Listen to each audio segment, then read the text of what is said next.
Ladies and gentlemen, dear Professor Mitchell-Ash, I am the host here tonight, but I fully support the contents of the discussion we will have here, because the idea to discuss what Theodor Herzl stood for and the past and future of Zionism is something which fits very much into a Viennese Austrian surrounding.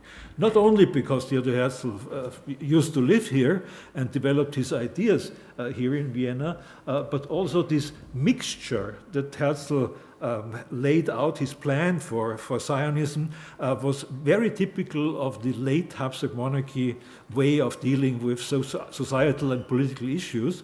Theodor Herzl was a nationalist. He became a nationalist in the ethno-nationalism of late 19th century, like in the Bohemian part of monarchy and others.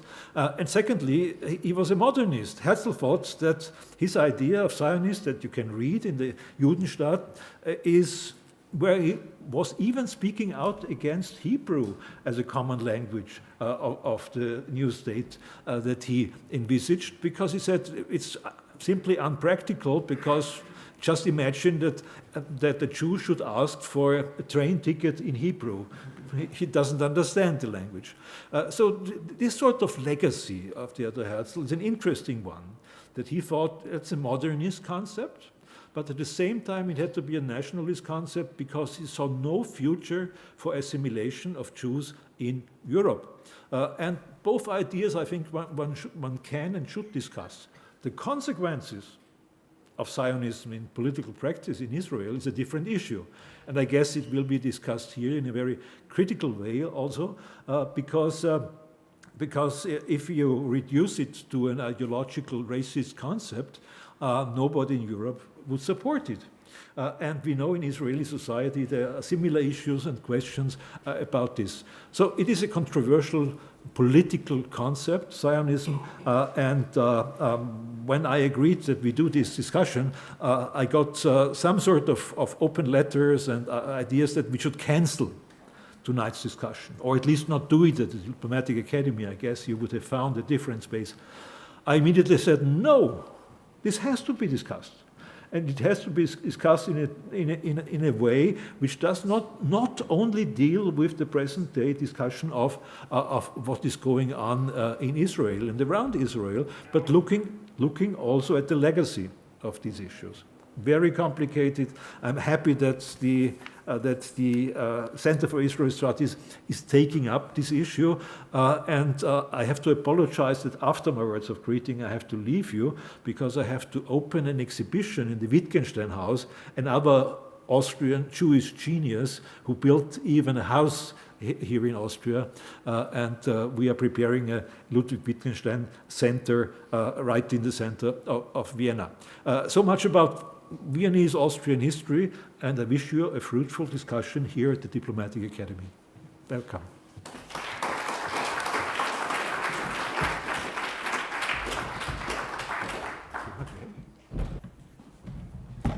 Thank you very much, dear colleague, for your kind words of greeting. I join in the regret that we all share. I am sure that you have to leave us now. But I am pleased to announce that we have a second word of greeting, which has long been planned but did not appear on the public program for reasons of security. The words come from Ilay Levi, Deputy Chief of Mission of the Embassy of the State of Israel. Ilay Levi, would you please come to the front and say your words, wherever you may be.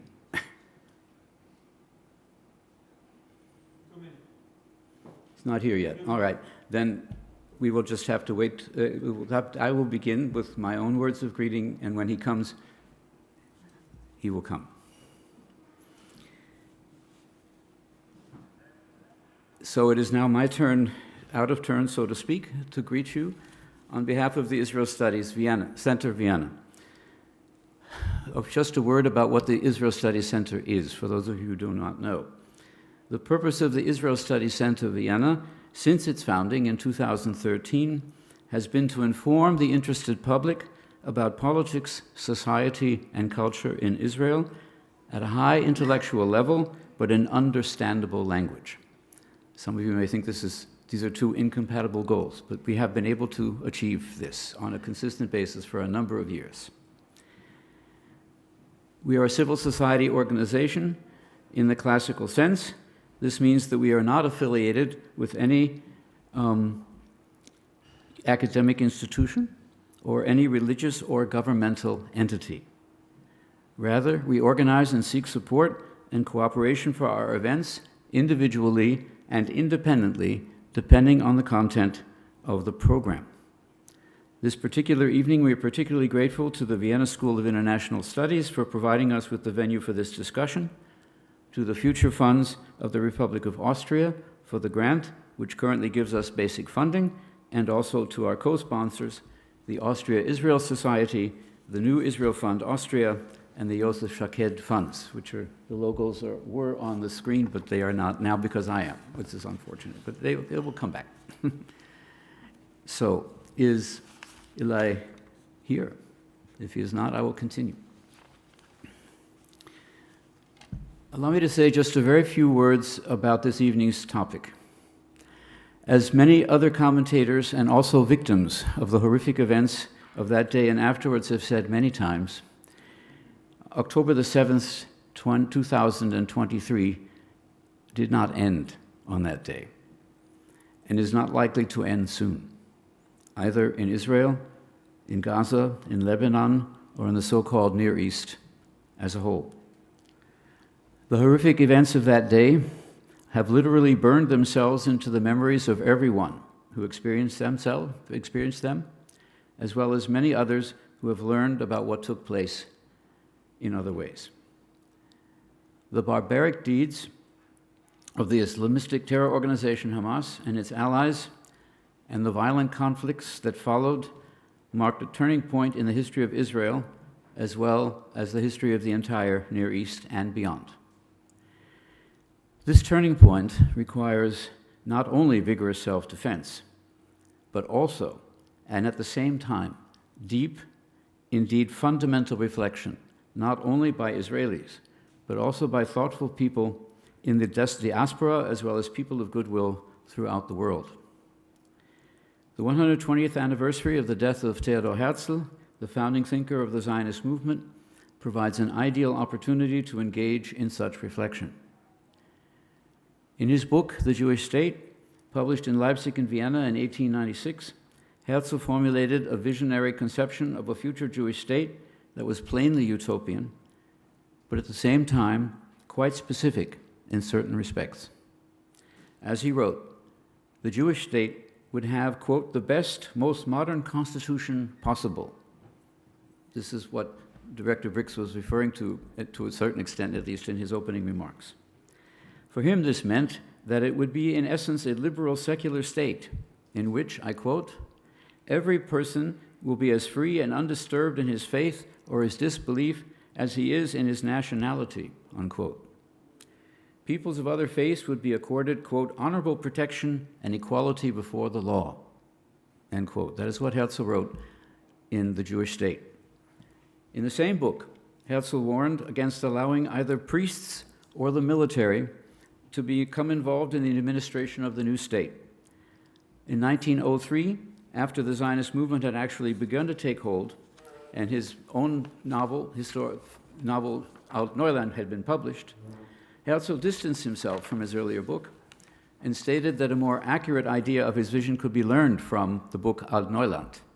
Perhaps we will learn more about this from Professor Wendehorst, who has published about the topic. Nonetheless, as you know from the invitation to this event, Israel's Declaration of Independence, approved in Tel Aviv on May 14th, 1948, and read aloud on the radio by David Ben-Gurion the same day, echoes the liberal ideals expressed in the Jewish state. I quote from the English translation, and then we will move to the word of greeting from Ilan Levi. The state of Israel will promote the development of the country for the benefit of all its inhabitants, will be based on precepts of liberty, justice, and peace taught by the Hebrew prophets, and will uphold the full social and political equality of all of its citizens without distinction of race, creed, or sex. will guarantee full freedom of conscience, worship, education, and culture, will safeguard the sanctity and inviolability of shrines and holy places of all religions, and will dedicate itself to the principles of the Charter of the United Nations. Some of us may now think that this statement is very distant from the present. The purpose of this event is to remember that inspiring vision, which was Herzl's vision, and to consider its future prospects. I now invite Ilay Levi to come and give us the words of greeting.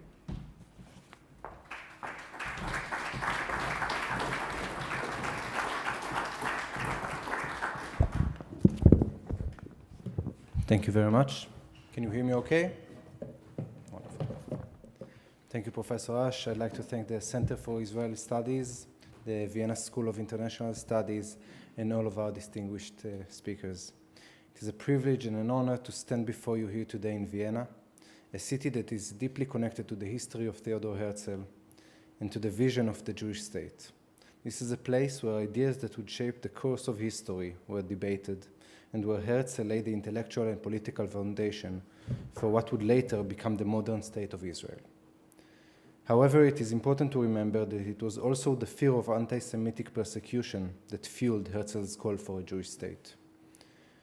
In this respect, I'd like to reference a meeting that Herzl had, which Stephan Zweig recounts in his memoir, Die Welt von Gestern.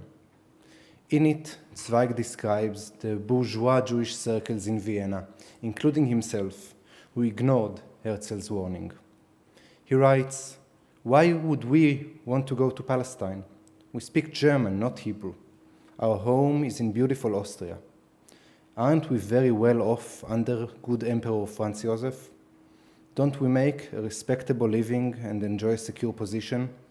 Don't we have equal rights? Aren't we loyal, established citizens of our beloved Vienna? And don't we live in a progressive time which will do away with all religious prejudice within a few decades?" Unfortunately, the fate of Jews in Vienna was much worse than anything either Herzl or Zweig would have imagined. Of course, Austria came a long way since its darkest days, but in many ways, anti-Semitism is still very present throughout Europe. Only today, we woke to the news that the Herzl stairs next to the Jewish Community Center were defaced with red paint, as well as the plaque that was laid last year by President Herzog together with Mayor Ludwig and Minister Edstadler. This is an anti-Semitic hate crime, a vile attempt to intimidate the Jews of Vienna. It is a symbol of the forces of hate and intolerance that pushed Herzl to realize that we must have a country of our own. At the same time, I saw that certain pro-Palestinian groups have petitioned to cancel this very event. It is truly a shame, in my opinion, that a mere discussion about Zionism and the participation of some Israeli researchers are enough to provoke such outrage and attempts to silence this conversation. We should stress that this has nothing to do with criticism of Israeli politics, which is, of course, acceptable on its own. Today's discussion is not about the tragic events of October 7 or the war that came of it, nor is it about the events of 1967 or even 1948. This discussion is about the fundamental question of Jewish self-determination, about the right of the Jewish people to have their own country. And yet, for some, it is still unacceptable. On the same note, let me remind you that this is an academic symposium and that I will be the only representative of the Israeli government you will hear today. It is safe to assume that some of the other Israeli speakers consider themselves a part of the opposition and that they might say things that I do not agree with. And this, my friends, is exactly why I am proud to take part in this event. These disagreements are a testament to the vitality of Israel's democracy. It's a crucial part of Herzl's vision. Even in these times of war, perhaps the most challenging times in the history of the State of Israel, it is crucial to maintain this discussion about the meaning of Zionism, a sign of a healthy and open society. And I cannot conclude without mentioning the 101 Israeli hostages that are still held by Hamas in inhumane conditions for more than 400 days. I am glad we could reach a ceasefire with Lebanon and wish that soon we will be able to end the war in Gaza in a manner that will return all hostages home. For tonight, I wish you all a fruitful discussion and a good evening. Thank you very much.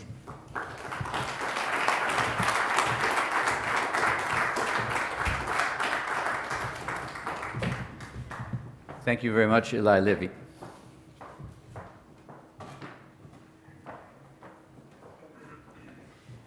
We are very fortunate this evening to have been able to assemble a number of well-qualified experts for an exchange of views on this topic. I will introduce our keynote speaker first and the other participants after his talk. Arieh Saposnik was born in Oakland, California, and grew up in Israel. He received his PhD in history and Jewish studies at New York University, taught Hebrew culture at Arizona State University, and was Rosalind and Arthur Gilbert Foundation Chair in Israel Studies at UCLA, where he was also the founding director of the Eunice and Soraya Nazarian Center for Israel Studies. He began serving as professor and director of the Ben-Gurion Institute for the Study of Israel and Zionism at the Ben-Gurion University of the Negev in August of this year. So he's just begun. He is a historian of Zionism and Jewish nationalism in the broader context of the construction of national cultures and identities, and the author of 2 books, Becoming Hebrew, The Creation of Jewish National Culture in Ottoman Palestine, published in 2008, and most recently, of Zionism's Redemptions, Images of the Past and Visions of the Future in Jewish Nationalisms, plural, which was published in Cambridge University Press in 2021. This book is the reason we have invited him here this evening. He is past president of the Israel Studies Association and is also editor-in-chief of the journal Israel Studies, the flagship journal in this interdisciplinary field. I'm proud to be able to introduce him today and to make concrete the links between the Israel Studies Center Vienna and the place that we are studying and the person who was a leading scholar in the field. I'm sure that Professor Saposnik's remarks will be of interest to everyone here. You have the floor.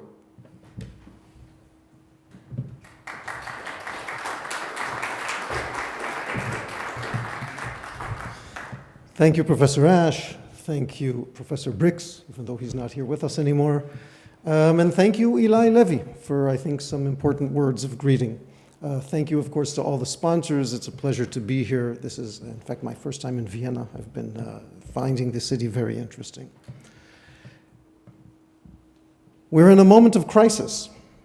We're living in an age of tectonic shifts and realignments in global politics, in international relations, in the shaping of cultures, locally and globally, a recasting of fundamental values, a decline of many liberal democracies, and arguably of liberal democracy generally around the world, coupled with the growth of a culture of post-truth and increasing difficulty in establishing even the most minimal foundations for informed discourse and debate.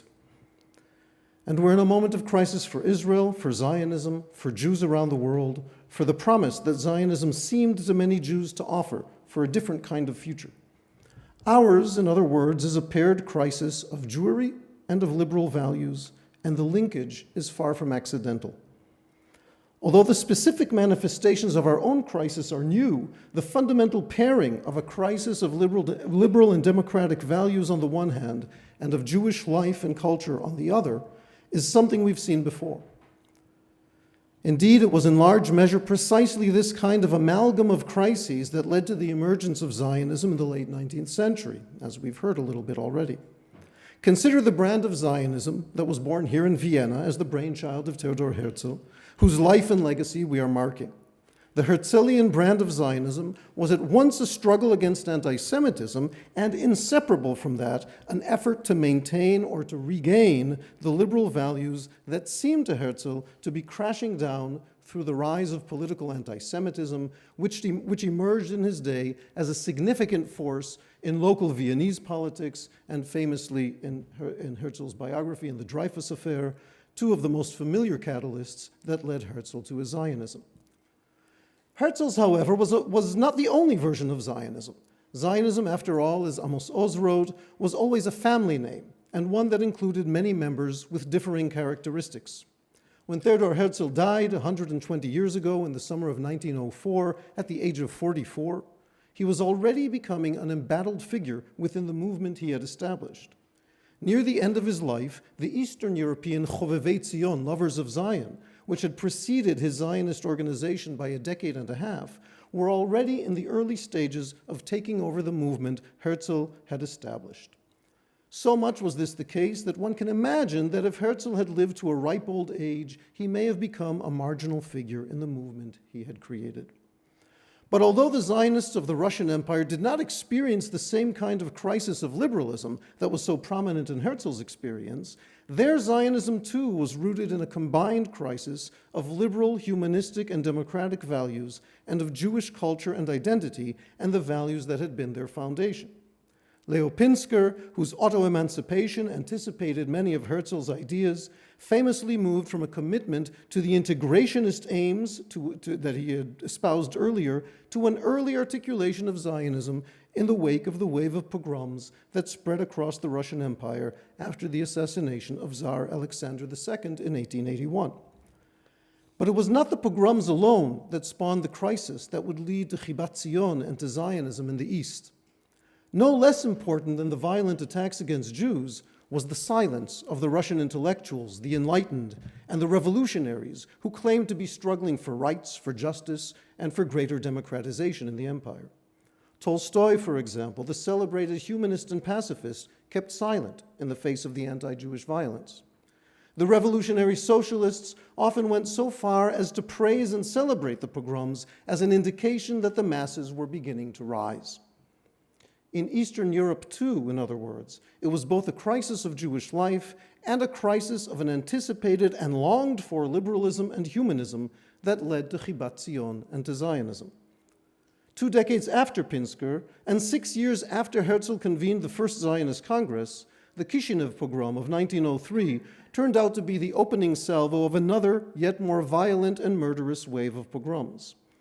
In response, poet Chaim Nachman Bialik castigated such notions of justice that would render the murder of Jews acceptable and cried out, first in the Hebrew, Ve'im yesh tzedek yofa miyad, ach im acharei hishamdi mitachat rakia hatzedek yofia, yemugar na kis'o la'ad. And in English, if there is justice, let it show itself at once. But if justice show itself after I have been blotted out from beneath the skies, let its throne be hurled down forever. Bialik did not scream for vengeance. His was not a call on Jews to retaliate.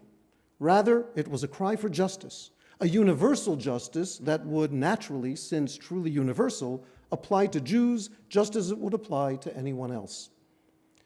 Differing brands of Zionism, in other words, stemmed from the rather different Jewish experiences in Eastern and in Western or Central Europe, and Zionists in these different geographical regions often spoke in different tenors. Both, however, were ineluctably rooted in a search for liberal democratic values and a demand for universal humanist justice. For decades, much of Zionist thinking would elaborate on this and consider this demand its very foundation, and I want to spend some time giving a few examples of this. A fundamental Zionist postulate that was shared by virtually all flavors of Zionism was that a homeland, in both the physical geographical sense and in a spiritual identity-focused sense, offered a pathway, perhaps the only pathway, to solve these twinned crises. Homeland would mean not only physical safety from the threats from without, not only political liberty to be free from the dependence on the often tenuous goodwill of others, but perhaps more fundamentally, the internal spiritual freedom to develop Jewish culture, to shape Jewish identity and history, to return the Jews to history, as the common phrase would have it, and in the words of so many Zionist thinkers, to direct the trajectory of that history toward a fulfillment of the ethics rooted in the biblical prophets, and through them to the universal humanistic values rooted in the Enlightenment. Zionism, as Herzl would write, was, quote, an infinite ideal, as it, and I quote him here, as it would encompass not only the hope of a legally secured homeland for our people, but also the aspiration to reach moral and spiritual perfection. This sensibility, the expectation that Zionism as the movement for Jewish liberation from physical subjugation and spiritual exile would be one piece of a broader human progression toward liberation and redemption, was a central notion in much of Zionism, much of the time.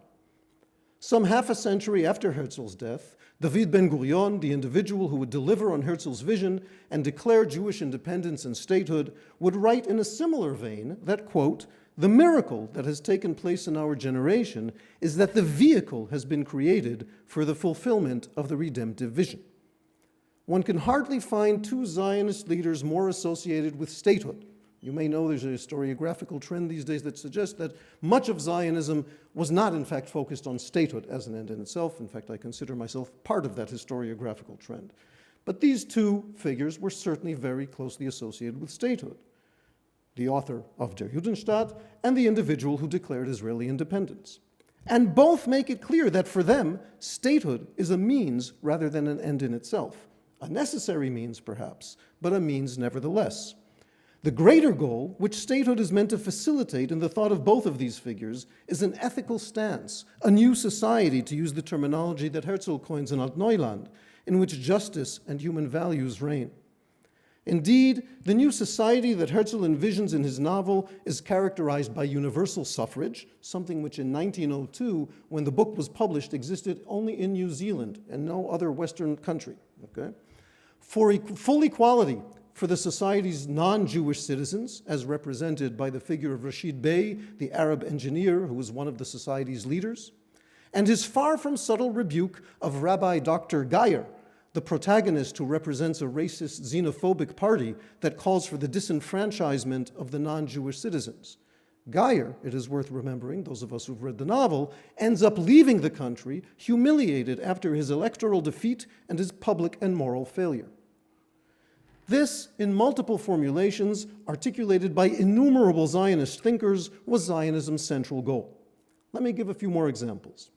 The name Nahum Sokolov may be a somewhat less familiar one today in the lineup of Zionist figures. But in the early 20th century, he was an important Zionist intellectual and a leading Zionist diplomat. Together with Chaim Weizmann, somewhat more familiar name, Sokolov was responsible for continuing Herzl's diplomatic work and helping to birth the Balfour Declaration, the greatest Zionist diplomatic achievement up to that time, and in many senses the fulfillment of Herzl's vision of what he had called a charter for Palestine. Some 2 years after the Balfour Declaration was issued in November of 1917, November 2nd, another anniversary we could be marking, Sokolov published his rather voluminous and ambitious A History of Zionism. The book places Zionism not only within the broad span of Jewish history, but casts it as one chapter in what to Sokolov is a millennia-old Jewish morality tale.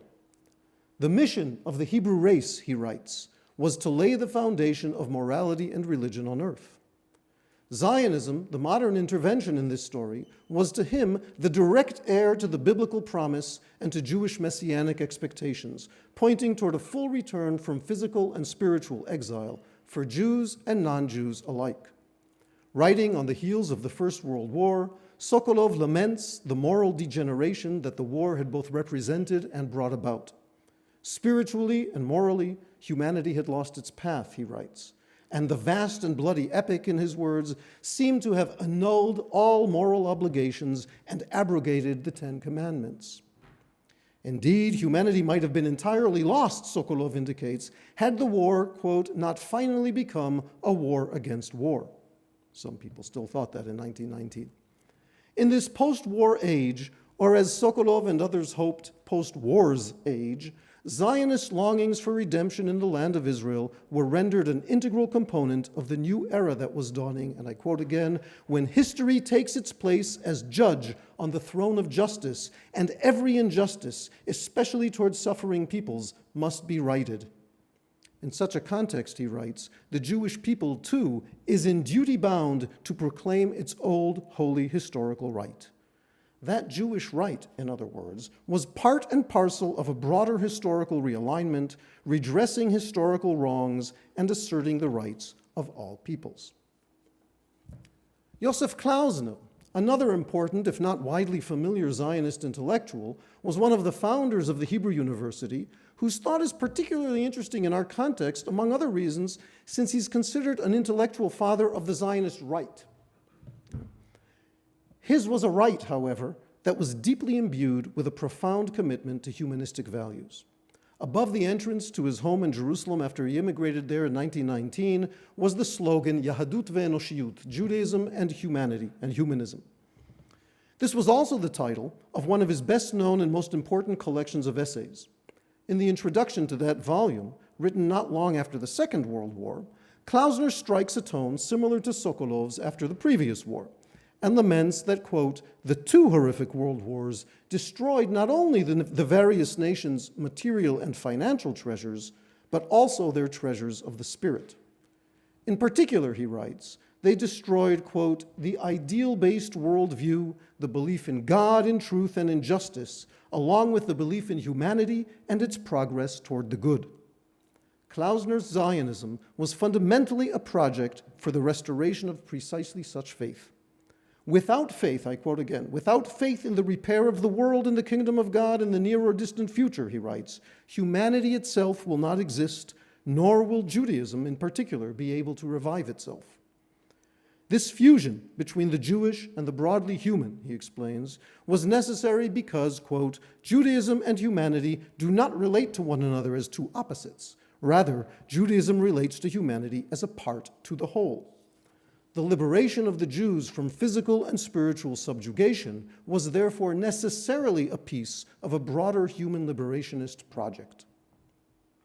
I return to David Ben-Gurion, who was often at ideological odds with Klausner, but their notions of the fundamental soil for Zionist ideals and claims were not terribly different in this regard.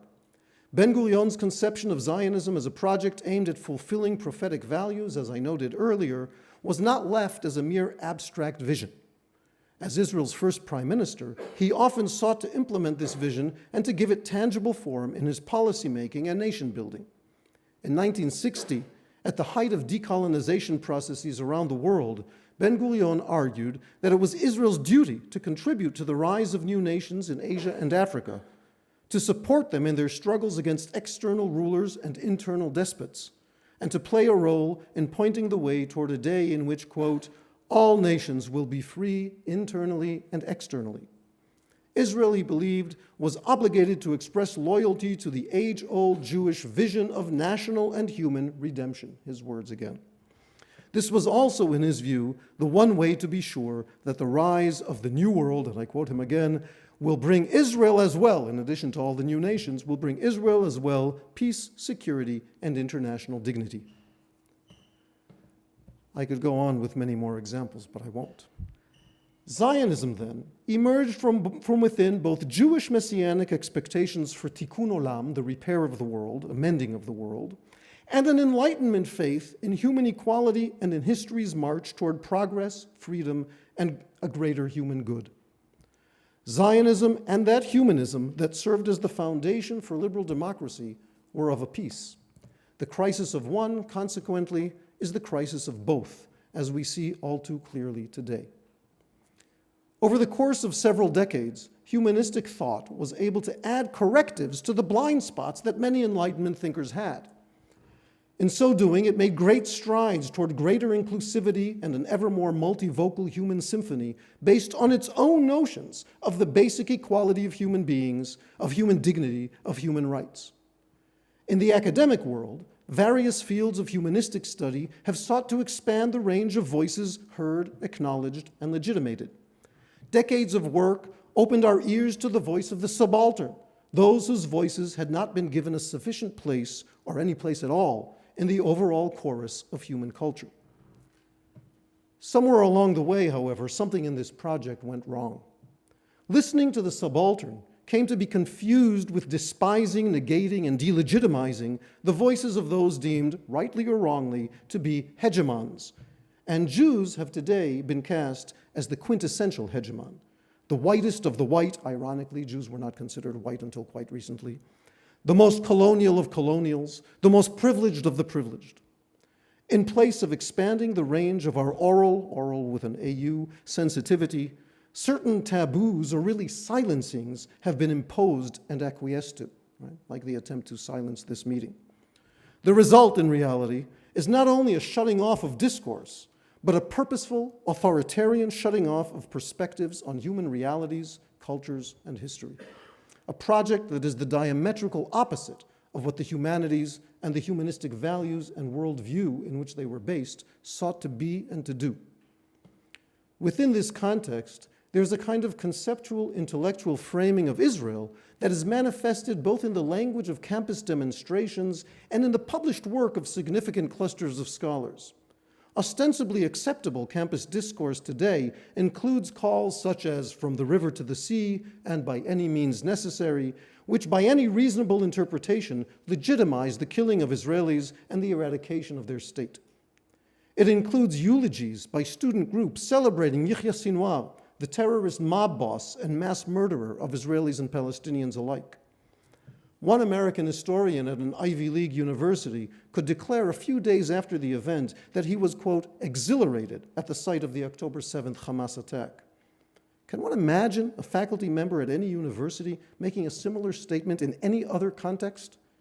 Would a Russian studies professor proclaim exhilaration regarding the murder, rape, and mutilation of 1,200 civilians, men, women, children, babies, in the Russia-Ukraine war, whether those casualties were Russian or Ukrainian? A Holocaust scholar expressing exhilaration at the bombing of Dresden? Necessity, perhaps, yes, if a tragic one at that, but exhilaration? It's hard to imagine. Academic currents that include the axiomatic and hence supposedly unquestionable casting of Zionism as colonialism, Zionism as racism, Israel as an apartheid state, certainly the argument that the very identity that so many Jews hold is an illegitimate fabrication. These are intellectual strategies to effectively say that my collectivity is illegitimate in its very conception and being, as well as in its every action, that we are an abomination that must be eliminated. With such formulations, what such formulations seem to me to indicate is that the underlying assumptions of humanities scholarship, which I take to be assumptions regarding humanity itself, do not apply to us, whether that us is Israelis or Jews. When aimed at us, the holders of an identity branded a priori as illegitimate, citizens of a state branded as criminal, the product of ideas castigated as imperialist and racist, murder, brutality, and abduction are legitimate, and as it turns out, even a cause for celebration. But as was the case back in the late 19th century, the crisis of liberal values, manifesting once again in attacks on Jews and on the legitimacy of Jewish identity itself, are paralleled in a set of internal crises in Jewish life. Our current moment seems to me a crucial test for the question of who we in fact are, not just as Israelis, not even just as Jews living in this present historical moment. It is a moment in which we are writing a key chapter in the 3,000-year-old story of the Jews. And I'm deeply concerned about what this chapter will be, how it will impact our understanding of all the chapters that came before, and how it will shape the chapters that are yet to come. Zionism, I believe, managed to maintain a healthy, if delicate, balance between a revolutionary dimension that sought to completely reshape Jewish life and a claim, on the other hand, to represent the most authentic and direct continuation of Jewish existence, adapted for the conditions of the modern world. The balancing pole that facilitated that delicate tightrope march across what were often terrifying internal and external abysses was Zionism's foundation in that ethical code inherited from the prophetic tradition and adapted from Enlightenment humanism. Like most of us in this room, I imagine, I grew up in a world in which it seemed clear that the kinds of existential and spiritual angst experienced by Jews in the late 19th and early 20th centuries was a thing of the past. This was in no small measure, although certainly not exclusively, the result of Zionism's revolutionary impact on Jewish life. Today, I think of the world in which my 3 daughters will continue to live. One of them is with us here this evening.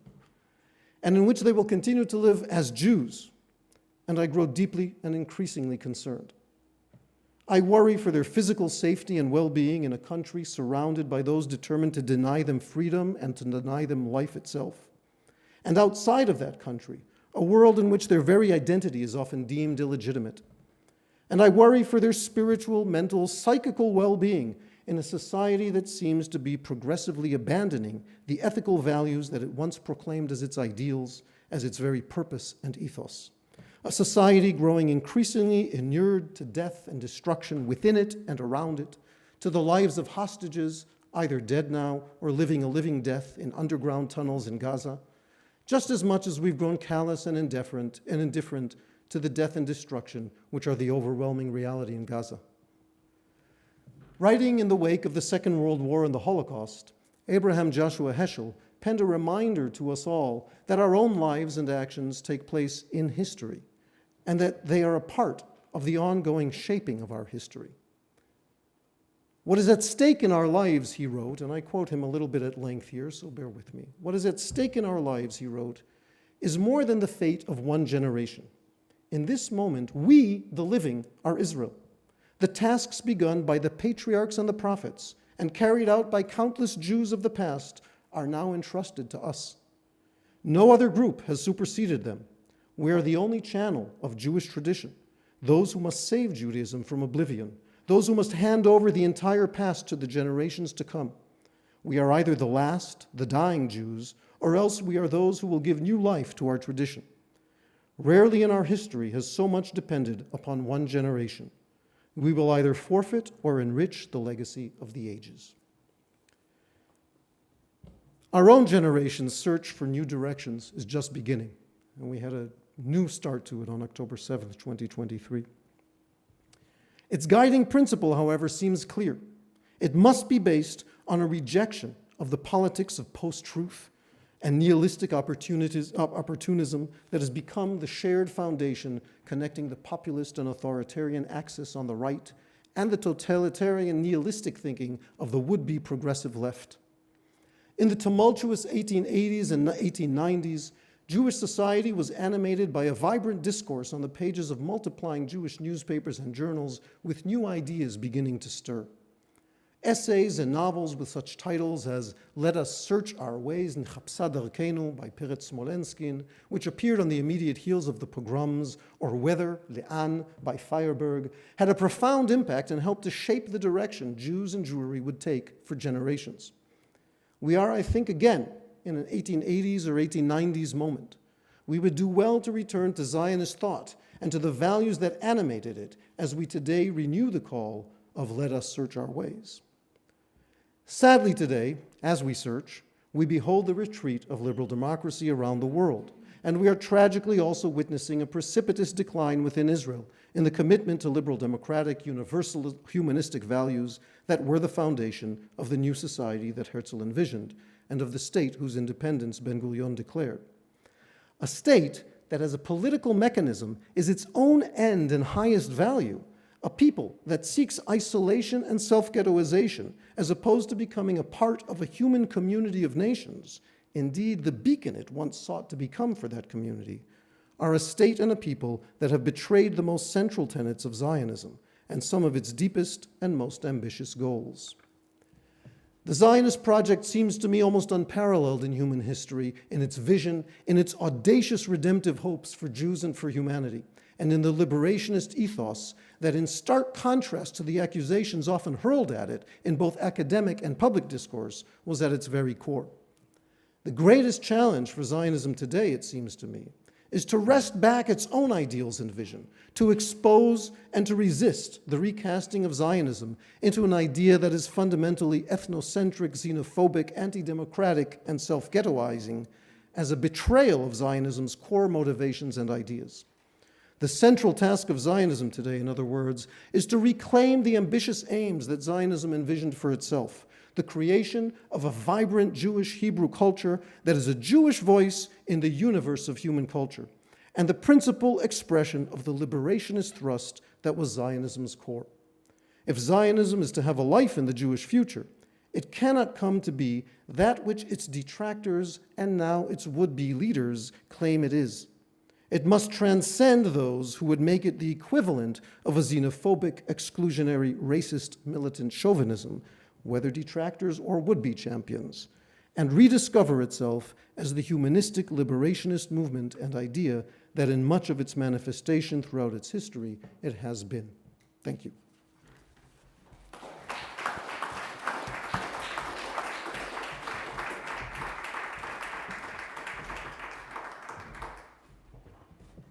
Thank you very much for this very deep and in some ways complex, but in other ways very clear account, which takes at the end in particular a very strong position that I hope some of you have heard and understood, and that others are prepared to discuss later.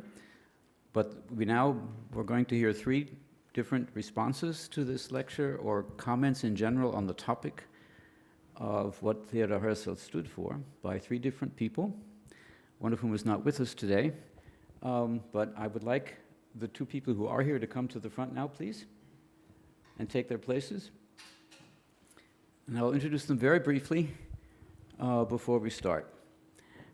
We will hear each of the three positions in turn and give then our keynote lecturer a chance to respond, and after that it is your turn to ask questions and make comments as you care to do. I would like to articulate now, and I will do it again afterwards, our clear policy on this issue. We are very welcoming to questions and comments, including critical ones, as long as they are brief. Long statements tend to prevent other people from having the right to speak. So we would like your statements to be short, but clear. And we would like you also to identify yourselves when you speak and tell us who you are, because we don't all know each other here. And we will not tolerate disruption of any kind. So we now begin. Our first speaker is, our respondent is going to be Professor Wendehorst from the Faculty of Law. Stephan Wendehorst, over here, is a senior scientist at the Faculty of Law who has been a specialist in legal history for a long time, primarily in early modern legal history, but with an emphasis in that field on Jewish law, which is not entirely common amongst Austrian legal historians. But in his recent work, he has also focused on current, more recent articulations of Jewish law. And that is one of the reasons we would like him to speak with us today. Please, for your statement. I have a few slides. There we go. Go for it.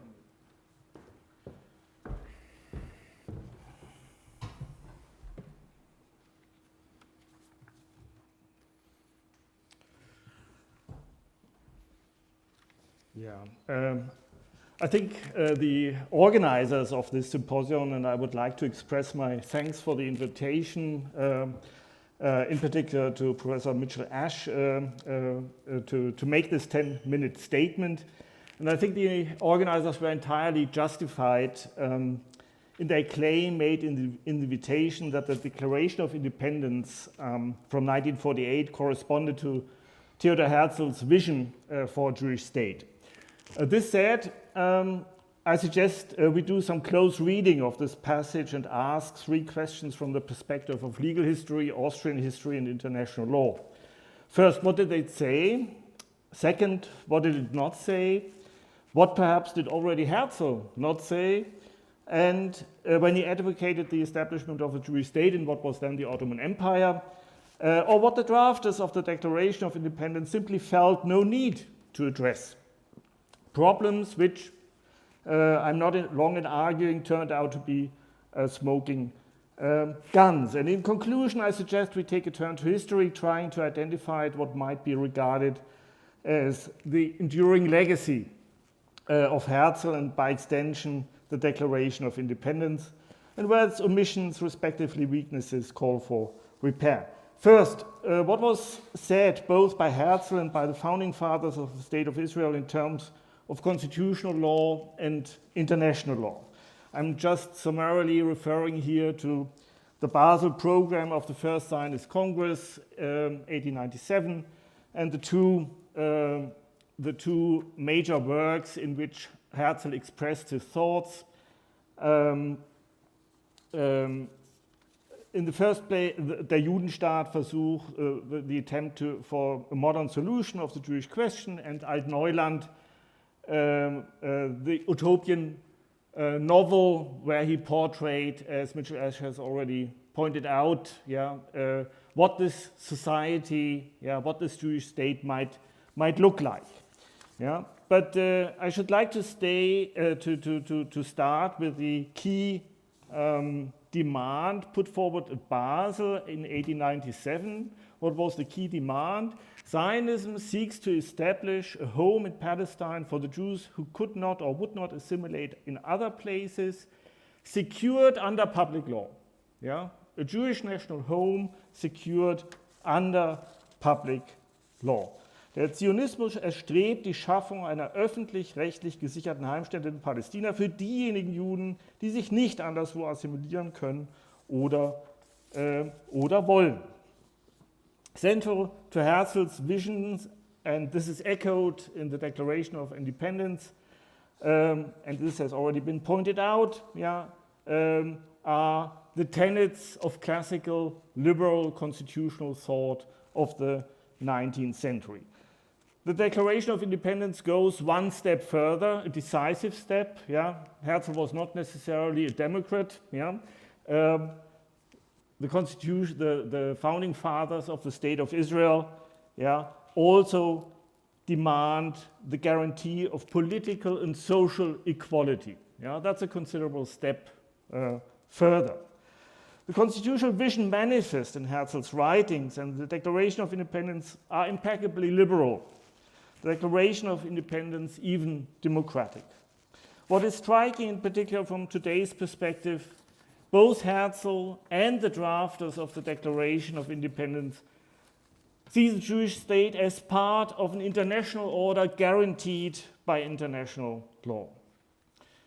I turn to the second question, or rather the second set of questions, what was omitted? And I think I concentrate on two main issues. What in continental law, ecclesiastical public law, the old term is Staatskirchenrecht, would be called state-church relations, or the relationship between the state and religious communities as governed by law, and the Arab population as a group, as a national group. What Herzl said does not guarantee the equality of religious communities on the basis of either of the two models which had developed in the Western legal tradition, either the complete separation between state and religion, like in the United States or in France, or the recognition of religious communities by the state in terms of ecclesiastical public law, like in Germany or Austria. Freedom of conscience, the guarantee of the sanctity of shrine, inviolability of non-Jewish shrines, all fine. The key problems which remain unaddressed, both by Herzl and also by the Declaration of Independence, it's Jewish diversity.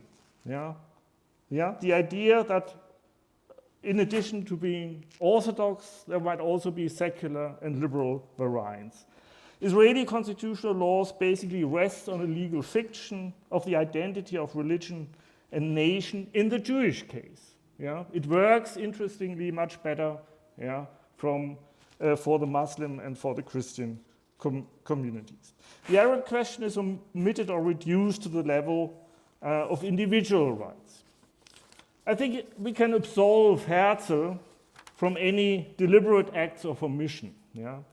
With regard both to religion and the Arab question, he's a classical liberal thinker of the 19th century. National and religious questions become obsolete with the progress of time and civilization.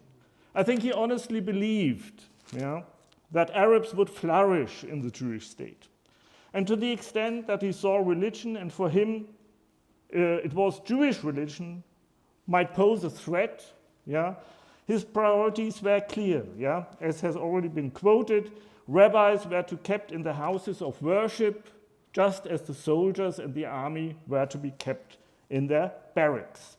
And here I should like to share an anecdote,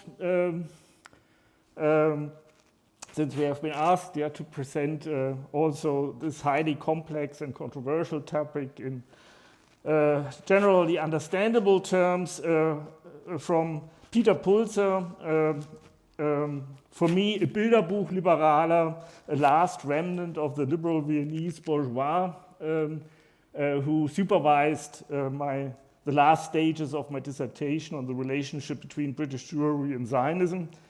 When I told him that I had encountered Agudist Jews, East Orthodox Jews, who put Jewish law at the center of their understanding of being Jewish and were opposed or at least skeptical about the establishment of a Jewish state run by the wrong kind of Jews, as they saw it, liberal or secular Jews. And when I told him that I'd also found successes of religious Zionists, and that these religious Zionists already in the 1940s outnumbered socialist Zionists in the British Congress elections to the Zionist Congresses, I remember him saying, "Oh, really? If you say so, but it does not matter." So deeply ingrained was the belief that religion did and could not matter in the modern age. Yeah. One cannot give the founding fathers of the State of Israel the same credit as Herzl for his 19th century naive, liberal naivete. They were silent on these two issues for different reasons. There was no need to address, I should say, the Arab question beyond the guarantee of individual rights at the time. Why? The United Nations had just adopted the United Nations Partitions Plan. In the tradition of its predecessors, the League of Nations, it had recognized Jewish national aspirations leading to the establishment of a Jewish state, 1947. In contradistinction to the League of Nations, the United Nations had also recognized Arab national aspirations in the same territory and sought to solve the conflicting claims through the endorsement of what was the first endorsement in international law of the two-state solution. So since the State of Israel was explicitly designated as a Jewish state at the time, the Zionist founding fathers of the State of Israel, with even more justification during the mandate, did not have to think of the legal position of the Arabs in terms of more than individual rights. The religious issue, by contrast, was a challenge in principle for the constitution of the State of Israel from the start and even before, even if it looked minuscule, a quantité négligeable at the time. Yeah? The status quo agreement, in which the Zionist leadership promised minimum standards of observance of Jewish law in the State of Israel, testifies to this in Israeli society. And here I'm speaking of the Jewish component of the state, continues to pay a heavy price for this. I should like to conclude with a third question. Why should we take a turn to history? And it's only 1 minute left. Why should we take a closer look at Herzl when we try to understand the present conflict and think of possible solutions? There are many questions. I should only like to think of the intersection between international law and constitutional law. What strikes the current observer is the immense importance which Herzl gave to the recognition of the Jewish home in public law.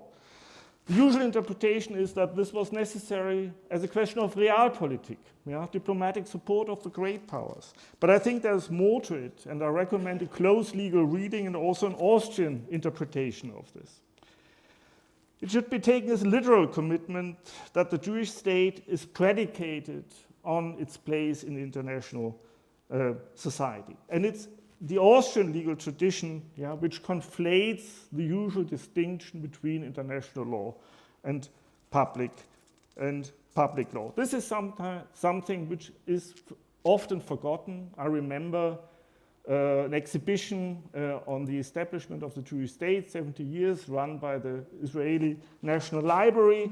Out of the blue, basically we did it alone. It was an exhibition which totally eclipsed the international context and the context of international law, which only made the establishment of the State of Israel possible at the time. Many thanks. I've already spoke a little bit too long, so many thanks for your attention.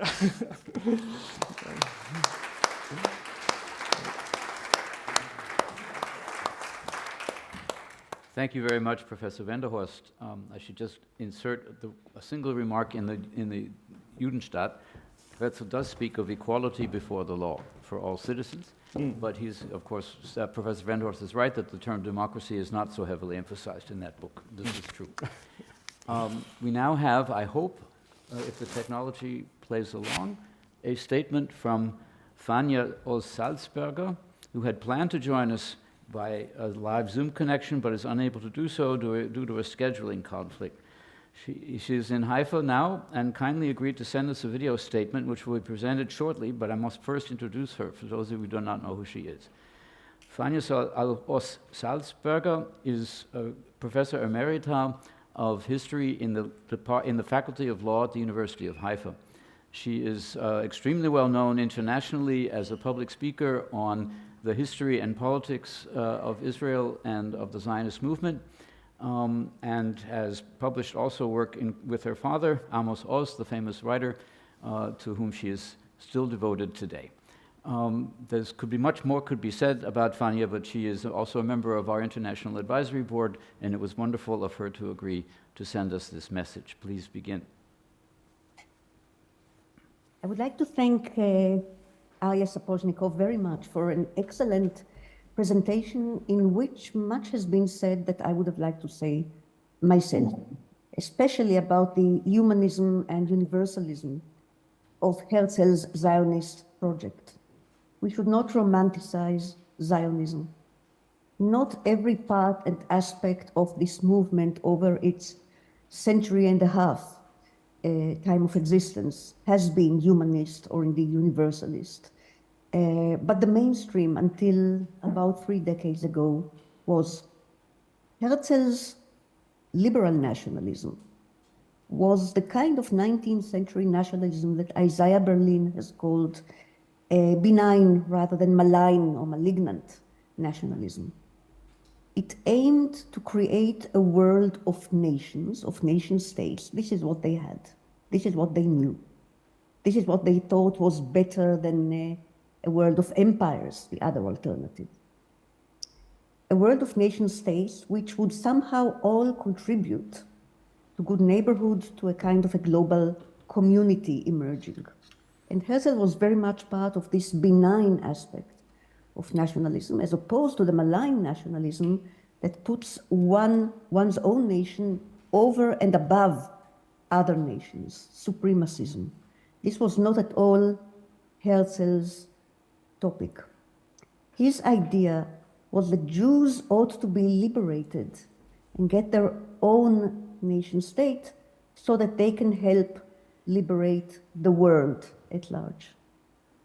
He was hoping for a small nation of luminous, well-educated teachers, scientists, technology experts, agriculturalists, who would live in peace not only with its immediate neighbors, but be part, or perhaps even a leader, of a global community, going all the way to Kant's hope of a global republic at the end of days. But he was part and parcel of the world of nation states that he thought was emerging in his own lifetime.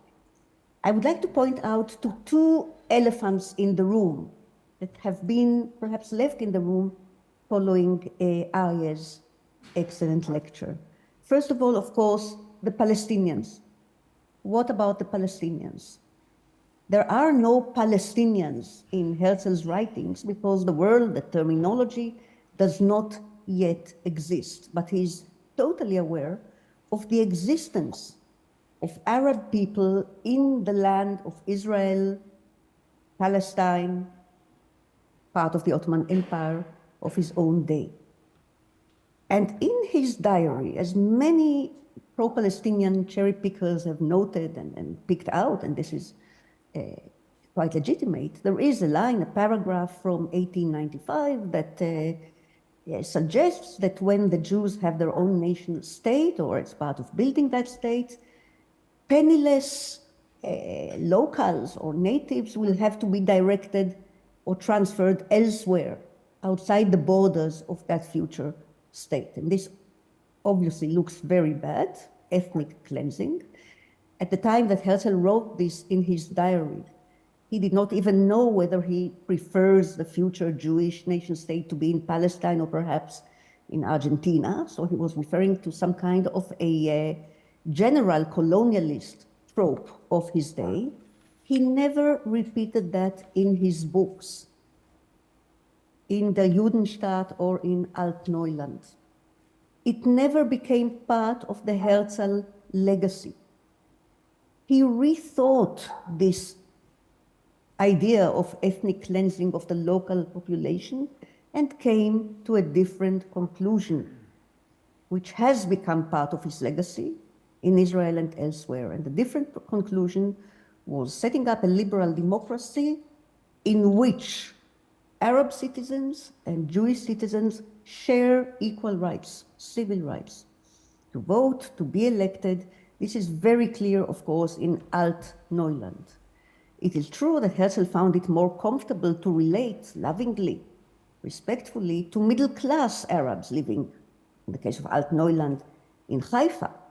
Nevertheless, he was referring to a citizenry of Jews and Arabs, a Jewish majority, a Jewish nation state, with equal rights from Arabs. This is what the great magisterial Israeli Declaration of Israel of Independence took up, the principle of Jewish-Arab civil equality. The other element or elephant in the room is, of course, the fact that in Israel today, Rabbi Dr. Geyer, the extremist, the right-wing Jewish religious fanatic, is winning, has won the recent elections. And we are now under the regime, the crazed regime of the Geyers. Not everyone sitting in Israel's government today is a Geyer, but quite a few influential ministers and Knesset members are. And so we are here to reclaim Herzl's humanist legacy, liberal democracy, rule of law, a hand of peace to our Arab neighbors, and, of course, civil equality within Israel. This legacy is not dead. It is held by a good half of Israeli citizens, but we need to revive it and to reclaim it in the face of the Geyers, of the supremacist Jewish extremists that are currently, I hope temporarily, having the upper hand in Israeli politics. And finally, Herzl was a modernist, a kind of a science fiction high-tech dreamer, perhaps not very different from Jules Verne, whom he obviously read. And this modernism is something that perhaps many of us in the world, not only in Israel, would like to go back to, again, benign and not malign modernism, of making the world a better place scientifically, educationally, carrying the values of the Enlightenment, and not the values of post-liberal identity politics.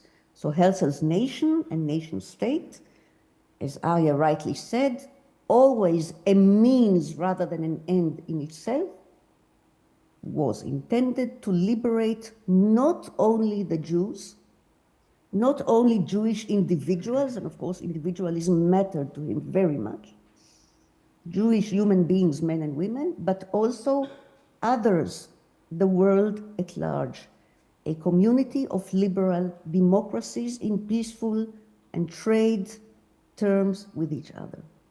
This is my Herzl, and we need this Herzl very much, as has been emphasized, in order to reclaim Israel's humanist legacy and Israel's liberal demographic legacy. Thanks again for the opportunity to participate here.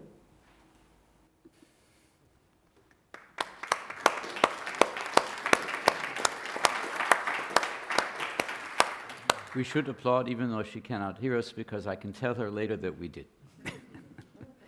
Last but not least, we are very pleased to welcome Alon Ishay, President of the Jewish-Austrian Students Association, Jüdisch-Österreichische Hochschülerschaft, a true representative of the future of Zionism. Please speak with us. Thank you very much to the organizers of this very important event. It's interesting, I'm kind of the last speaker, and out of all of these extinguished distinguished, sorry, not distinguished. Distinguished is with a fire hose. Also, my mother's tongue is, of course, German and Hebrew, not English, so I hope you will forgive me for that. After all these distinguished experts on this field, now comes I, who is not distinguished, but rather can only talk from experience and from activism and from living inside of a Jewish community. And as a first point, which just came into my mind, which I think is very important for me to state because it rarely comes up in my day-to-day work, is that I am deeply disappointed. I'm deeply disappointed in the way I see Israel evolving currently. I have a very deep connection to Israel. My mother is from Israel. Most of my family lives there. My grandfather had to flee with his family from Tunisia, where they were completely dispossessed in Tunisia, lost everything, after living there for almost 400 years. As you will probably know, after decades and centuries of a lot of Jews living in Arab countries, nowadays there's almost none. And precisely because of this deep connection that I have to my family and for myself as well, I look with great fear on the events that are currently unfolding in Israel for now some time, even for decades, but specifically also in the last year or two. To start off with Herzl anyways, Herzl is a figure that if you grow up in the Jewish community is very, very present.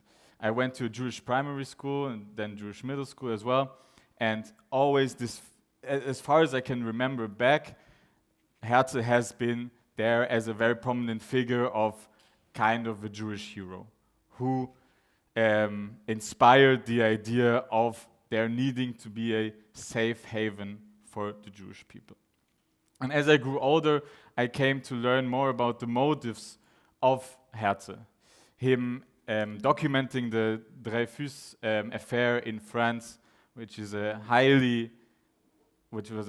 don't know how much you know about it, you should read about it if you don't, but very crucial point in the life of Herzl where he basically understood that the promise of the Enlightenment of Egalité, Fraternité and Freiheit, Gleichheit, Brüderlichkeit, Legalité, thank you, did not count for Jews.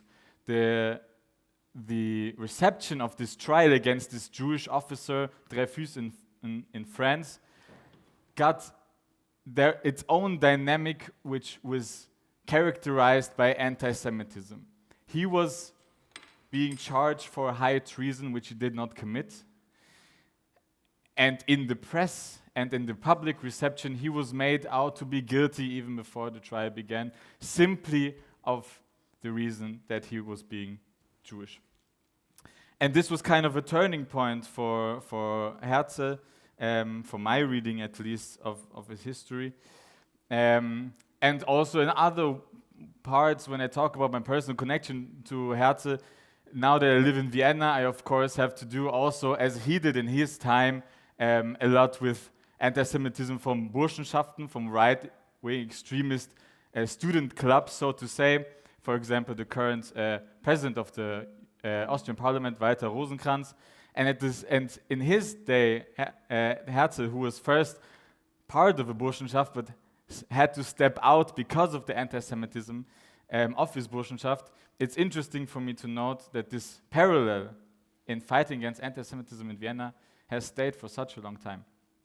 And of course, the other parallel is that Herzl, through his understanding that without self-determination for the Jewish people only lies death and destruction, which became very evidently in the murder of 6 million Jews during the Holocaust, is of course something that is part of my day-to-day work, is part of what we do, out of my personal conviction, which is the same, that without self-determination, the Jewish people are at the mercy of majorities in Europe, but around the world, who, as far as we can look back in history, did not mean well for Jews. And part of what I'm about to say is, although it's a complicated speaker situation, but part of what I'm about to say, and I will at some point state when is when, but part of it is meant kind of for the Jewish community, that I'm saying out of my position as a member of the Jewish community, and the other is more for public society. And for public society, it is first of all very important for me to understand that anyone who cares for the lives of Jews, in essence, needs to sign the idea of the principle of Zionism. I think there's a lot of conflation about what is Zionism and what isn't, and I think what Zionism is and what isn't has been perfectly demonstrated by the speakers before me. But the idea that there needs to be a self-determination for Jews after the mass destruction and mass extermination of Jews has, for me, to be obvious to anyone in this room. And in contrast to what this talk should be about, I don't want to talk too much about what Herzl stood for, because it was already said, and because I'm not interested so much in like a cult of persona. I think he had great ideas, and I'm grateful for pushing for the self-determination of Jews. But I want to rather look at the political reality that is the current, and where we can go from here. And I think the goal of Zionism has shifted throughout the time. I think mainly at its core, the goal of Zionism was to establish a safe haven for Jewish people in which they can live self-determinedly. And interestingly enough, even after the state is now established for approximately 80 years, this is still also a goal for me. This is something that I and we have to defend day to day against numerous parties and stakeholders who wish the opposite to be true. But I also think that the goal of Zionism has shifted, especially in the last couple of years, possibly also the last couple of decades, to preventing the self-destruction of the state of Israel. And Israel has by no means been in an easy state. It has been in a very, very difficult state since its establishment, which saw multiple countries on the first day of its establishment trying to destruct it, and has led this country into a position where it, for multiple time, occupied different territories and even annexed territories.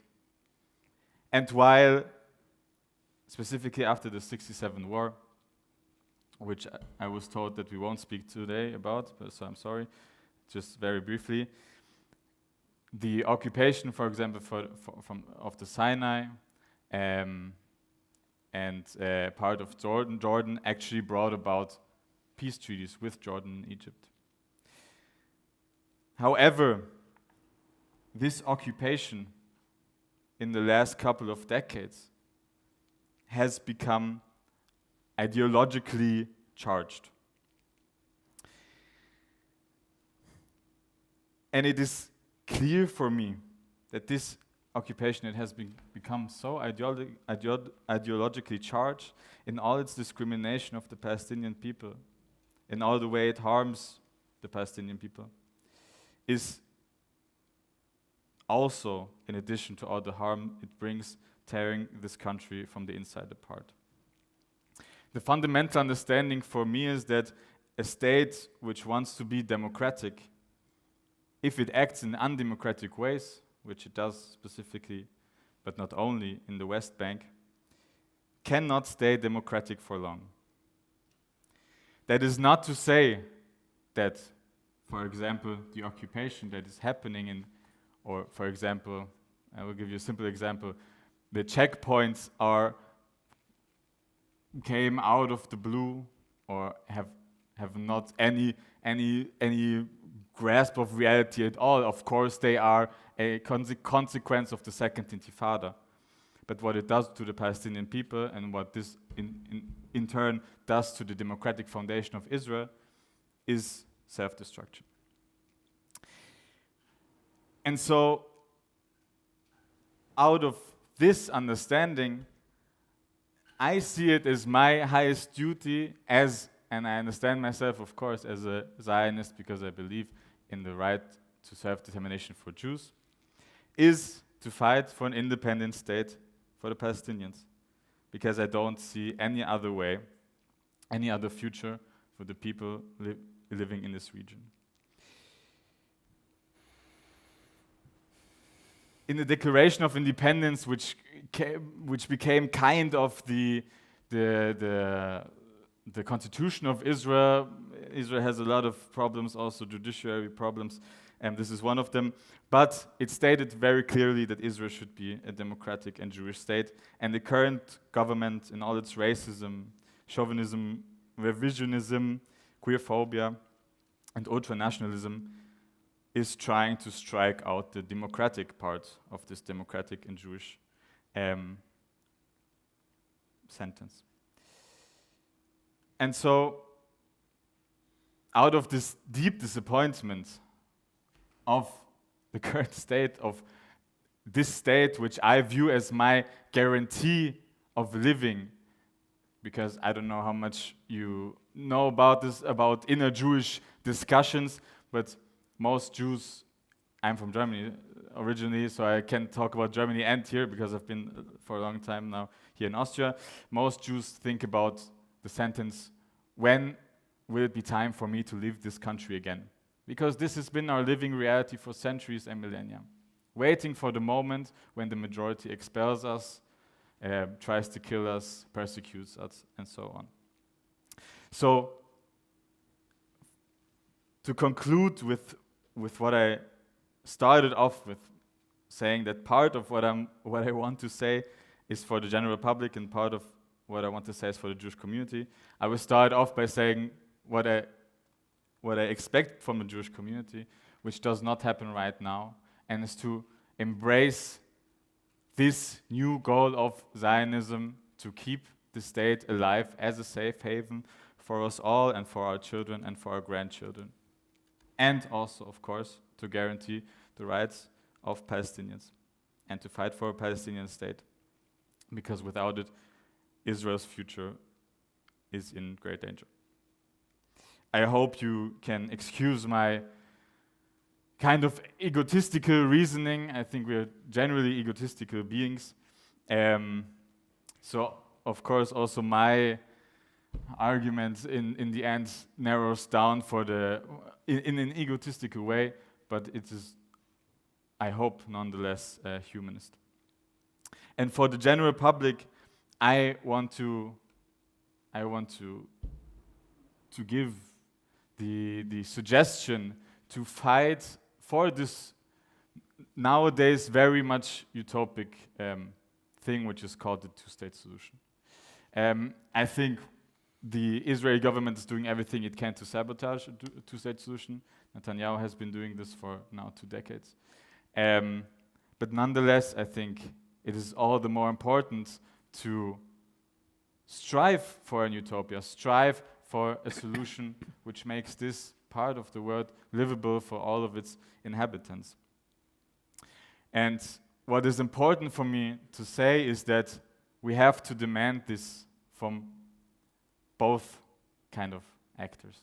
So I think it is abundantly clear for everyone in all the ways that Israeli government has been sabotaging a Palestinian state for now a couple of decades, especially under Netanyahu, but also it is part of the story to give the Palestinian people some sort of agency, and specifically also to provide, to view the standpoint of Palestinian leadership, which for a long time, specifically under Hamas, has been calling for the destruction of the Jewish state. So from both sides, it is currently, but I will say from more of the side of the Israeli government, Both sides try to undermine this two-state solution, and I think it would be my hope for us as a public society, and in this sense also my Jewish community being a part of this public society, to fight for the utopia we want to live in. And with this ending remark, thank you to the organizers, and thank you for allowing me to speak. Thank you.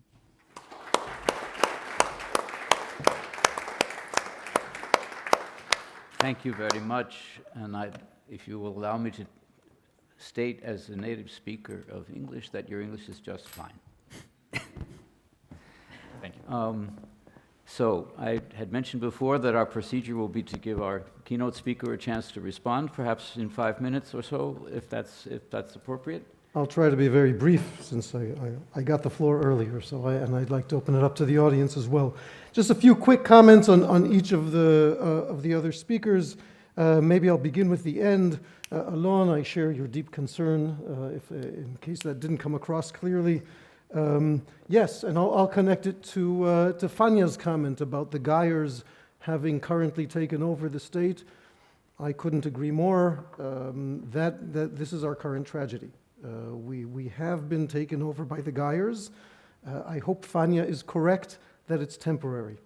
But I will second Alon's sentiment here and say that it is, in my view, it is a Zionist struggle now to oppose the Geyerization of Israel. I, along with many others, have spent the last 2 years every Saturday night on the streets in demonstrations. We've grown rather tired at this point. And that is absolutely a goal. I do want to quickly address one thing, and Fania spoke about two elephants in the room. One was the victory of the Geyers, which, again, I'll connect also to Alon's remark. She said she mentioned the other elephant in the room, which is the Palestinians, and in fact I didn't speak much about the Palestinians. I was speaking more about Zionist principles rather than implementation and challenges, but we're certainly, I'm happy to engage in this question. I do want to say the following. I have spent my entire conscious life being a proponent of a two-state solution. I think that it must, however, come with recognition of realities. Okay? And I'm a historian. I spend most of my life in the 1920s, not in the 2020s. And I have to tell you that one of the realities that my own political camp tends to ignore in much of the discourse is the fact that since the birth of Palestinian nationalism in the 1920s, not in 1967, in the 1920s, any existence of a sovereign Jewish entity on a square millimeter of Palestine was deemed illegitimate and to be thwarted. So I'm not 100% convinced, Alon, that it's Israel that has been thwarting the two-state solution. We certainly have our role that we've played in it, but it is a two-side story. In that context, I will say, I'll make a loaded comment, we can come back to it because it's a complex question. I think often in what claim to be the most pro-Palestinian presentations of that history, I actually think we find an infantilization and orientalization in the denial of agency to the Palestinians, right? As though beginning in the 1920s and even before, they never did anything. Now, when I hear about people speaking about Zionist hegemony in the 1910s and 1920s, I'm sorry, it makes me laugh. There was no Zionist hegemony in the 1920s. After 1948, it's a different ballgame, and we can come back to that. So it's a complicated question. I think since October 7th, as I say, even as somebody who has spent my entire conscious life being a proponent of a two-state solution, I think it's become more difficult. And I think we have to recognize that we are dealing with another side in which significant portions have an ethos that holds that I have absolutely no right to exist on a square millimeter of that place. Okay? And yes, we still have to strive for a two-state solution given that, but we have to recognize that. One quick comment on the complications. Professor Wendehorst, you mentioned the complications within Israel with Jewish diversity. And I'm not 100% sure where we're going. That's certainly one of the challenges that Zionism has faced, and certainly one of the aspects in which the Geyers have taken over. But you mentioned one point, and I'm not sure what you wanted to do with it, so maybe we can take it up. And this is the issue of the identity of religion and ethnicity, or religion and nation in Judaism. which you said doesn't apply to Jews as much as say, to Muslims. And I actually would contest that. You don't have to be a Zionist. I would refer here, for example, to one of the most prominent Jewish anti-Zionist scholars, Daniel Boyarin, who's an important voice in I think there's pretty much a consensus. You can go from Liora Batnitsky's book, How Judaism Became a Religion, to Daniel Boyarin's study of Judaism and Christianity.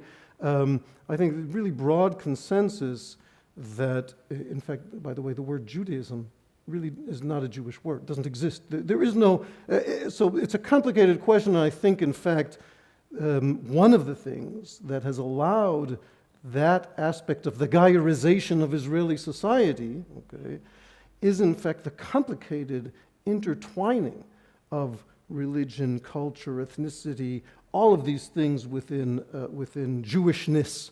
And so the question of what is known in Israel as the who is a Jew question, right, arises repeatedly precisely because of this, because these categories, which are products of the Enlightenment, right, religion, nationhood, and so forth, these categories did not really exist as we know them today before the Enlightenment. Yes, I said I'd be brief. They're very difficult to apply in the Jewish case, as in the Muslim case, as in many other cases that are not, say, Luther in Europe. I'll leave it at that because I've spoken already longer than I intended to. I want to give opportunity for discussion. Thank you very much, Arieh. I'll allow myself to interject here a statement of Amos Oz that I heard myself in Berlin many years ago. There was a huge gathering about a different topic, but someone stood up in the audience and asked him to answer the question, who was a Jew? And the audience groaned immediately. Oh no. And he said, I'm not a rabbi. I'm not involved in this debate, but I can give you an answer if you're willing to hear it. If anybody is crazy enough to want to join this people, welcome. That, of course, got a laugh, but it's not entirely offline, actually, to have said that, because being a Jew is not an easy thing if you take it seriously. But that's all I want to say about that. It's time now for you to ask your questions. There are already 2 hands. All right, please, in the back. And please stand up and identify yourself. Hi, my name's Sean. I'm a student here at the Diplomatic Academy, currently working on my thesis about the advent of techno-fascism and its impact on societies, which has led me to a very curious thing over the summer as I was doing early research about it, that I'm curious about how it has ended up that many of the young members of the IDF have found it okay or permissible to openly post themselves committing war crimes on TikTok is fascinating, and I don't know where that came from or how they thought it was okay to do that. I would love your takes. All right, we're going to collect here. Yes, please, but keep it brief, please. Tell us who you are. Thank you. My name is Dalia. I'm coming from a Jewish family, and I was one of the initiators to cancel this symposium. And the reason is that I don't find any inspiration about a national ideology that is called Zionism. Zionism, I would like to ask you, what is inspiring about an ideology that established a Jewish state on land inhabited by indigenous people, namely Palestinians? It was evident from the start that only the dispossession, ethnic cleansing, and massacring of the Palestinians could create a Jewish majority and a Jewish state. I refer to Ilan Pappes' book, which I recommend everyone to read, The Ethnic Cleansing of Palestine. This process has continued to this day, culminating in the genocide being committed before our very eyes. So what exactly do you find inspiring about Herzl's vision? That's a very clearly put question, please. My name is Colin Monroe. I'm a former British diplomat. I have one comment about the British position and one question. The British position, it seems to me, during the First World War was that we made promises to both sides and we were unable to keep them. My question is, I think there's another elephant in the room that we haven't discussed yet, and that's the United States. How do you, the members of the panel, envisage this the crisis that we face at the moment playing out, given the position of the United States, which it seems to me, well, it seems to me, on the basis also of my quite extensive experience, that the Jewish organizations such as IPAC have a sort of an arm lock on the United States Congress. Thank you. Are there more questions or comments? Yes, please.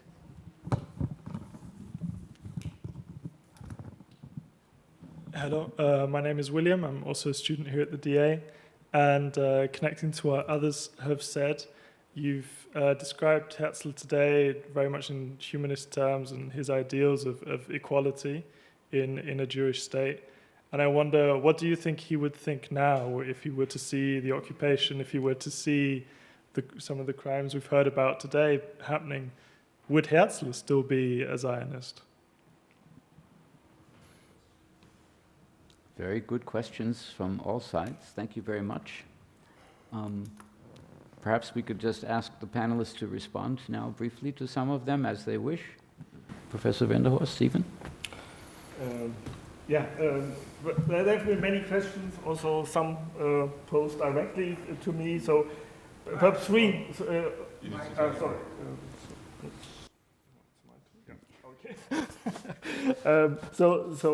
I should briefly like to address three issues. The Gaiarization has been touched upon now several times.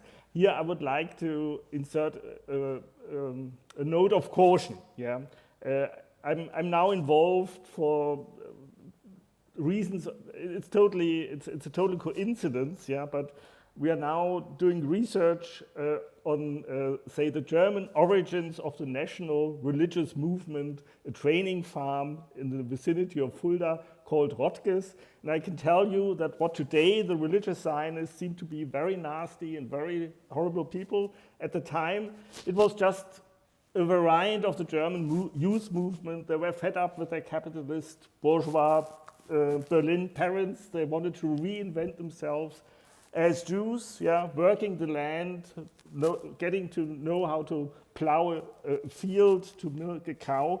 So things are a little bit more complicated. Yeah? Or there are also the Agudist kibbutzim, not fans of the Zionist movement, who really starved themselves to death in the 1920s and 30s to realize their way of being Jewish, yeah, with Jewish law at the center of their Jewish identity. So and it was not without some criticism of my esteemed doctoral supervisor when I shared this anecdote with you, that I think one of the real problems, yeah, also of the liberals in Israel, yeah, with whom of course we share a lot, yeah, is that this total omission, yeah, also of the religious Jewish side, yeah. That's one thing. So I would really ask for a more differentiated picture, in particular of the Orthodox spectrum in Israel. The two-state solution.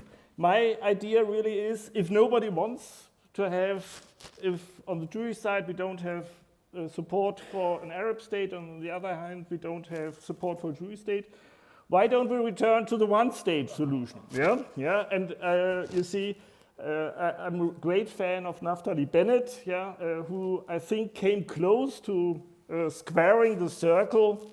Yeah, was the first Israeli cabinet with the Orthodox prime minister, and with the Islamist, with an Arab party as part of the coalition. Yeah, and not one of the national parties, yeah, secular national Arab parties, but an Islamist party. Yeah. So here I think we really have to give this up. It's a plaidoyer for giving up the two-state solution. It's not workable. Nobody wants it. And we really, I'm pleading, Israelis always call for out-of-the-box thinking. And I'm really advocating here. We need to think of the whole problem as in terms of a one-state solution. And this will have, of course, consequences for both sides. Yeah. And there was a third thing, yeah, the religious issue, yeah. I mean, my suggestion, I know it's complex, or as an outsider, I realize that it's complex being Jewish and the religious, national, cultural sides to this question. So my idea was, would be, I mean, try to separate it a little bit, yeah. And I think, yeah, there are models also in the Jewish world. You see, this is something what Hungarian Jews, what American Jews, and what German Jews prior to the Holocaust shared, yeah, that they could be Jewish in an Orthodox way, a conservative way, in a liberal way, yeah. And I think you can be Arab and Muslim, Arab and Christian, but it's not possible, and I'm talking simply about the legal side. Of course, you can feel whatever you like and what identity you have, but from a legal side, you can't be liberal Jewish in Israel, and I think that's a problem. Yeah. Sorry, Dr. Wendehorst, but you didn't answer any of the questions that were raised here. Yes, that's really my question, and I would really love to know what exactly is inspiring you when you talk about Herzl. Are you part of this panel? Is that a secret? I think, yeah, or I try to make it clear, yeah, that on the one hand, I think we can cherish Herzl, yeah, as a liberal thinker who, like most of his liberal and national contemporaries, yeah, were not aware, and I really, when you read his writings, he does not belong to the category of Zionists who deliberately omitted the Arab question, yeah. I think he really thought that the Arabs would flourish. I've made it clear that I think our colleague from Haifa called it the two elephants in the room. I called it the two smoking guns. The question of the Arabs. People that are elephants, no smoking guns. Those are people. Yeah. I say. No. I think they're. Because of Herzl's idea. No. You call it liberal Zionism. It's Zionism anyhow, and this is what Zionism is about.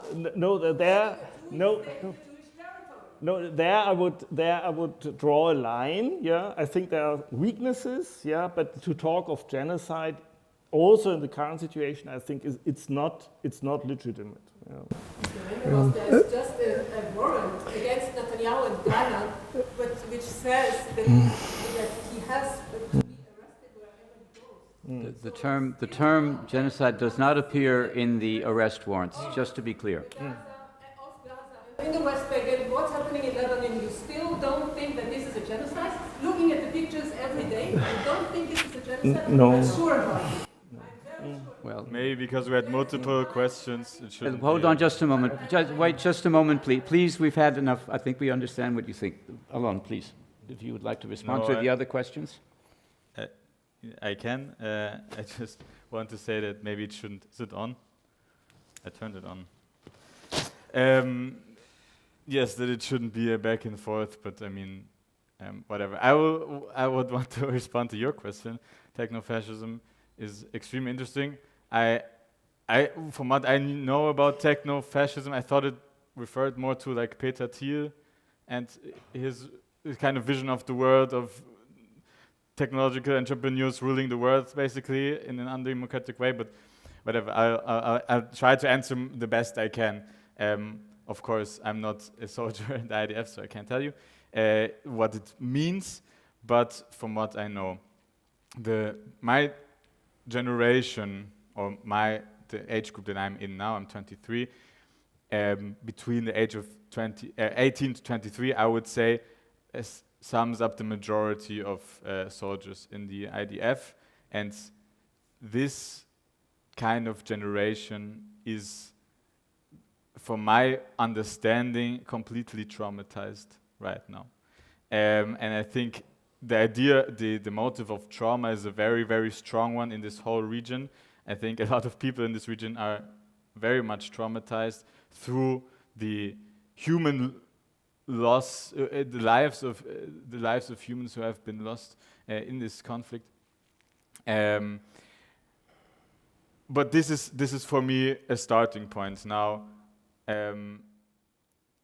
many of these young people who are right now in Gaza or in Lebanon and who will hopefully now move out of Lebanon after the ceasefire agreement has been reached, have also in the last year, and specifically on the day of October 7th, lost a lot of friends who were close to them or family members. If you talk to young Israelis, everyone will be able to tell you, yeah, either I've lost a friend on that day or my friend knows someone who was raped or killed or whatever. So you have this deeply traumatized young generation Israel, which is becoming more and more right-wing and less progressive from my point of view.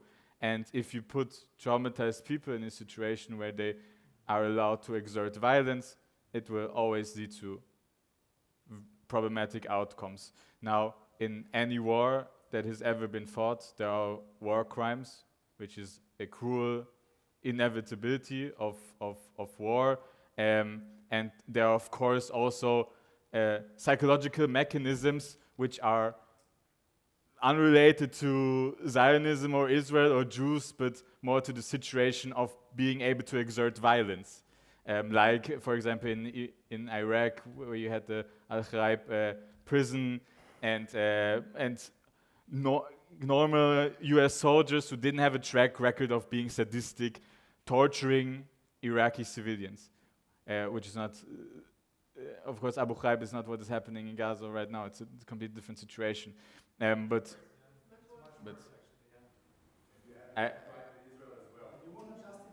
I don't want to. Please let me. You're mischaracterizing what he's saying. Please let me end. Please no, he's not. No. Please let me. Can I finish? Let him finish what he's saying, please. Let him finish what he's saying, please. So let him finish. To finish my point. What he is because saying. He wanted to cut in before. Stop. You're reaching the point of disruption. Please stop. He hasn't finished his sentence yet. I don't know what this question. We heard you the first time. Enough. Enough. So, I'm trying my best to answer your question. Maybe in the end you can tell me if you felt like I answered or not. So, bro, can you please shut up, please? No one. It's annoying. They just said I'm on the panel. Just let me answer. You can ask a question. You can ask a question, please. Let me answer the question. We must try to have a conversation, and you're not doing that. This is not a forum for denunciation.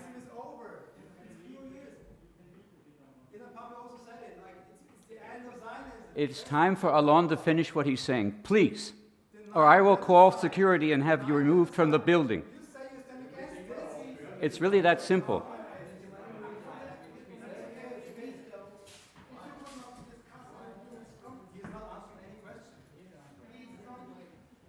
So maybe I can, in a second, finish the answer.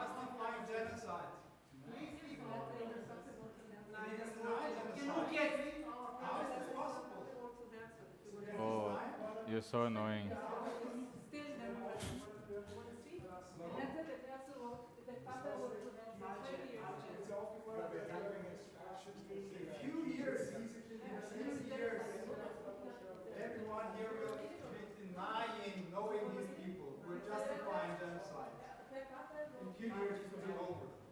I want him to stay. I still haven't had a chance to respond.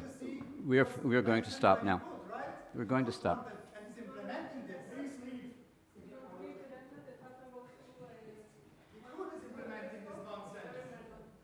We have a very clear policy. If he had confined himself to a simple response of a single sentence or two, it would have been no problem at all. Please understand us. We are not trying to suppress criticism. All right?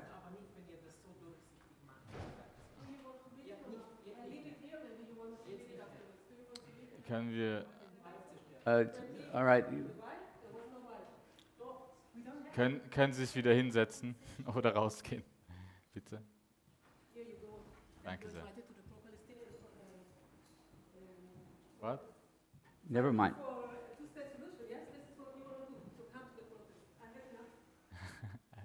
I will come. Don't leave. I haven't had a chance to respond to your questions yet. Yeah.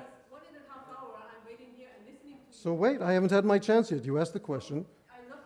Unlike you, I'm waiting for my turn. When my turn is up, I will be happy to answer your questions. You asked your question not an hour and a half ago. If you want to hear an answer, wait a few more minutes and I'll be happy to respond. Good. So, just to finish my whatever I want to say, in no circumstance does trauma or what you went through legitimize war crimes. This is self-evident. This is where the colleague that was here cut me while I was wanting to say this, just to give you kind of an insight into the psychological happenings of these young traumatized people being able to exert violence. But what is very important for me is that of course it is a huge disaster for the IDF. First of all, the war crimes are huge disasters on the people who are they committed upon. They're tragic, they're devastating.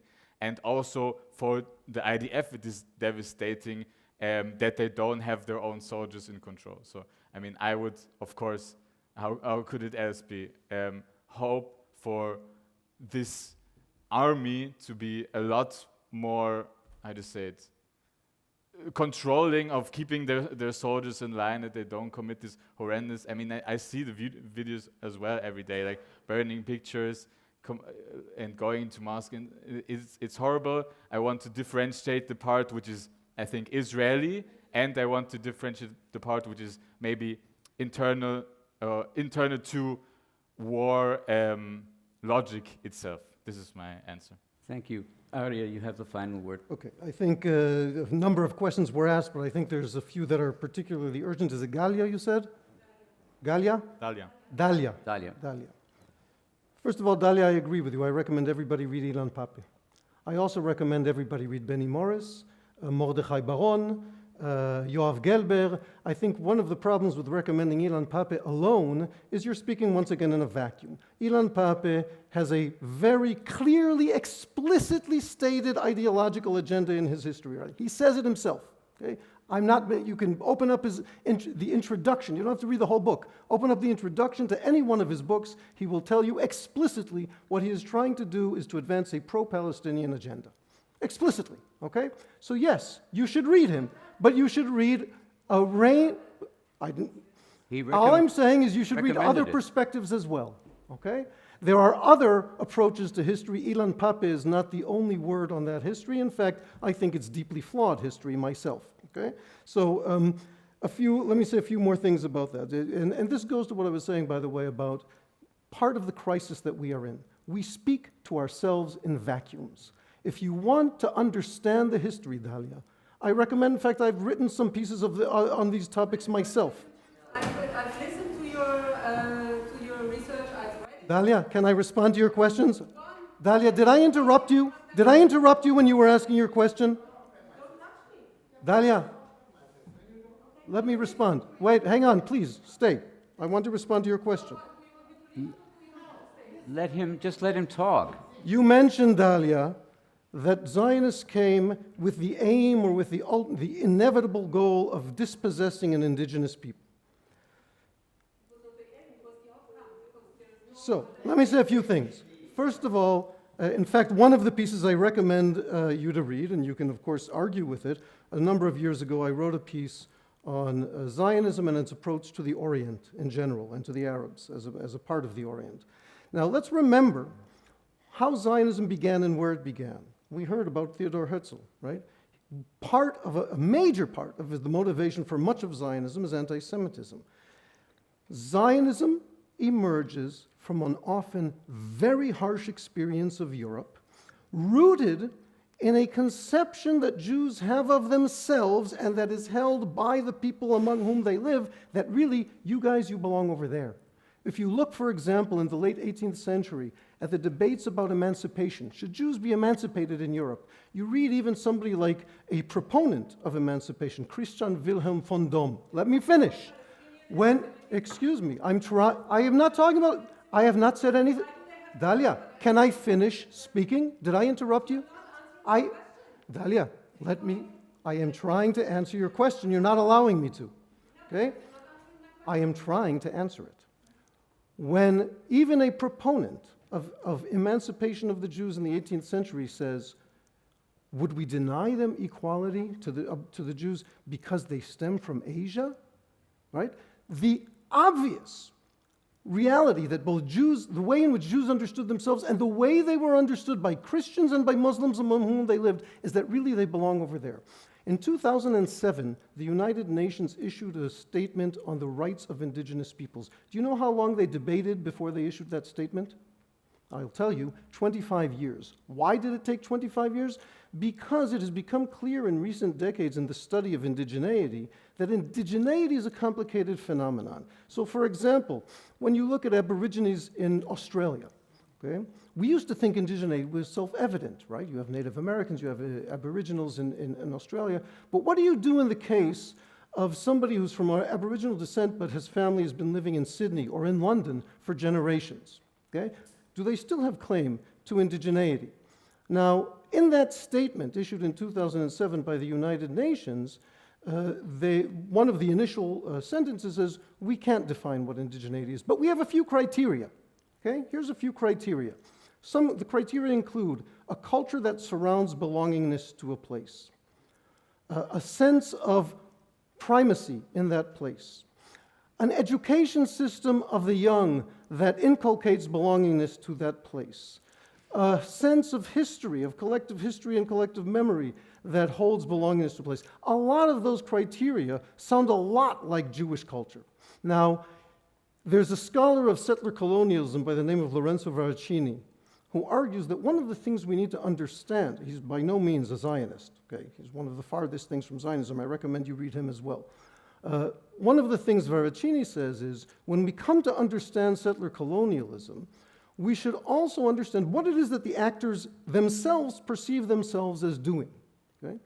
Now, you can accept it or reject it, but what you cannot deny is that when Zionists came to Palestine, they understood themselves as returning home from a situation in which they had no other place. Let me finish. And now, again, you can accept it or reject it. You can say that was false consciousness or whatever, fine. But it was rooted in centuries of Jewish self-perception. You know that Jews, for centuries, Jewish homes and Jewish synagogues would hang on the eastern wall of their home something called a mizrach, which literally means an east. Why did they do that? Because it faced Jerusalem. When Jews would die outside of the land of Israel, as it's known for centuries in Jewish discourse, okay, let me finish. They would often be buried with a little parcel of soil from the Holy Land because that was where they belonged and that was where they hoped to return to even after death. Now, hang on. So wait a second. I'm trying to give you a complicated answer to a complicated question. So first of all, your ideological assumption that there is one indigenous people there, I think is a problematic assumption. Yes. Yes, I am. Oh, I'm sorry. Indigeneity is only 10 years old then. So indigenous people are only around for 10, 15, 20 years? Is that how it works? But one of the problems with what you're suggesting, though, Dalia, is that there are no Romans who say, wait a second, I actually have roots in Rome and the people around them. Well, when you discover them, let me know, and then we'll discuss it. We'll open up the indigeneity question again. When that happens, let me know. May I perhaps you may. Just because I'm also not a great fan of going back in history, though I'm a historian by training. and I agree that this is, I would say, one of the weak points, say, of the Zionist agenda, like as we can witness in many other national programs, but just have a look at what international law says. And we have simply to accept the situation, and I think also the Arab side has to accept this, that Herzl's dream, and he made that quite clear, wanted to have a Jewish state secured by public law. He made it dependent on international recognition.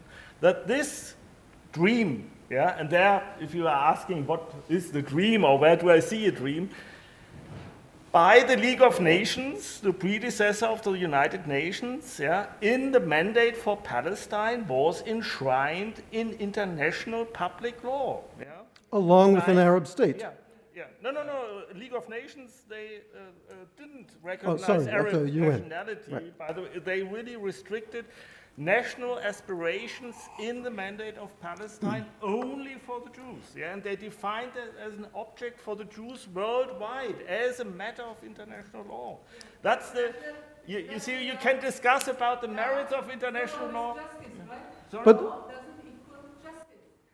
if I can add to what Stephan is saying, a few other people, because Jews were persecuted or two quick additional comments to what. We're already way past the time, so let's try to finish this up. I'll try to be brief here. I think this is important. Two quick additional comments about this. First of all, I lost my first point, but let me come to this issue of goals and outcomes. I pointed to another thing in my talk that I think you are representing here, Dalia, and that is the orientalization or infantilization of the Palestinians as though they had no role in this history. I can tell you one of the people whom I study in my research, for example, is a guy by the name of Itamar Ben-Avi. Itamar Ben-Avi was another member of what was in the 1920s the Zionist right wing. Not a guy I particularly agree with on a lot of things. But in his conception, this is a right wing of Zionism at the time, okay? In his conception, there were two native peoples, okay? And he actually had a concrete, speaking of the two-state solution or concrete, he had a concrete proposal for how to solve the issue in the 1920s, okay? And his proposal was cantonization, in his words, on the Swiss model, okay?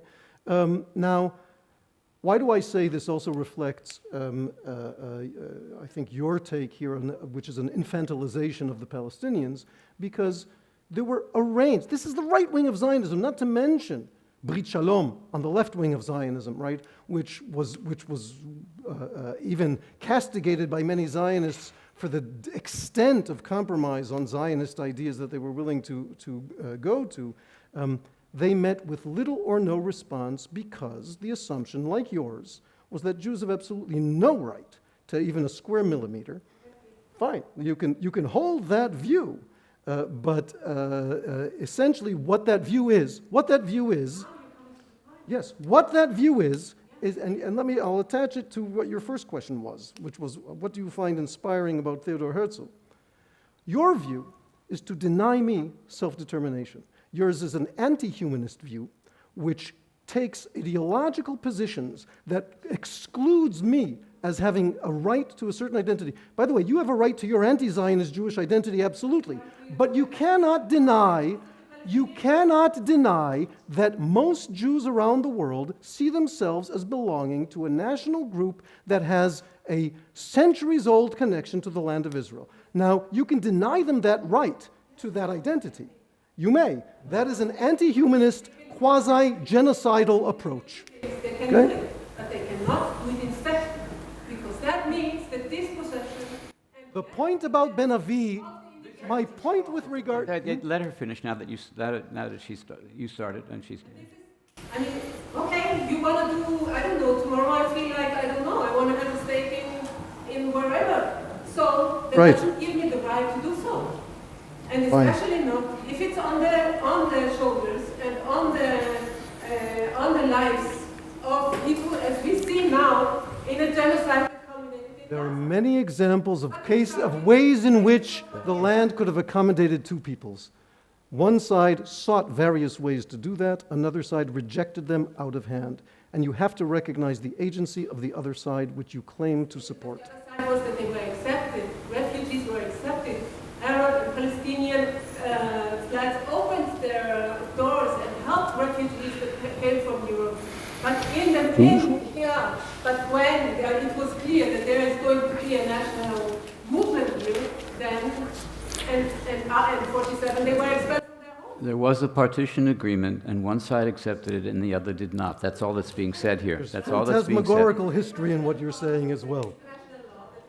I think the two positions are quite clear.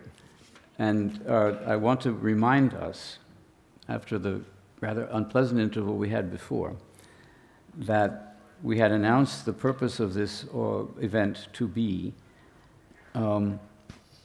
deep, indeed fundamental reflection, not only by Israelis, but also by thoughtful people in the diaspora, as well as people of goodwill throughout the world. And I hope that what we have said today, in spite of the differences in tone that has come out of the discussion, can contribute to that purpose in the long term. I had wanted to say something about the United States, but we're running out of time. To suggest that the United States even has a single consistent position on Israel is quite mistaken, and I think I'll leave it at that. There is a small buffet in the room next door, so we can continue the conversation there. Thank you very much for coming.